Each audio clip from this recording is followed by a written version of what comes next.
à 510 km/h. Les voitures qui roulent sur Elm Street peuvent devenir des missiles mortels. Des vents de 480 km/h à des dizaines de mètres de hauteur et les projeter au deuxième, voire au troisième étage du dépôt de livres. Les briques de la façade sont arrachées. La tornade géante se dirige ensuite vers le quartier des affaires, où se dressent de splendides gratte-ciel en acier et en verre. 60 d'entre eux comptent plus de 40 étages. Le plus prestigieux est celui dessiné par l'architecte Paye. C'est un prisme de 60 étages garni de 26 000 carreaux. 26 000 armes potentielles.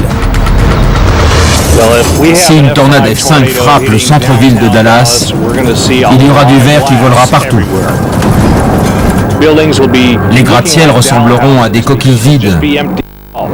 Les vents s'engouffreront d'un côté et ressortiront de l'autre, en emportant le mobilier et les ordinateurs.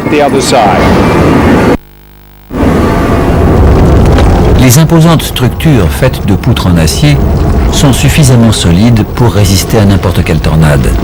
Mais les éléments en verre éclateraient en 1000 morceaux et les fragments tournoieraient et constitueraient autant d'armes tranchantes.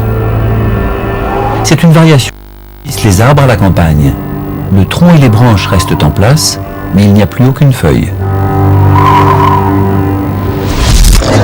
2500 mètres plus à l'est se dresse le stade de Cotton Bowl, construit en 1932. Les 65 000 sièges sont aussi des armes potentielles. Voici une vue aérienne du stade. Nous nous trouvons à ce niveau. Le cercle rouge représente la limite des vents les plus forts de la tornade dans un diamètre de 320 mètres. En se dirigeant vers le nord-est, ces vents vont arracher et emporter tous ces sièges bleus et blancs et les faire tournoyer. Imaginez que le stade soit plein à craquer.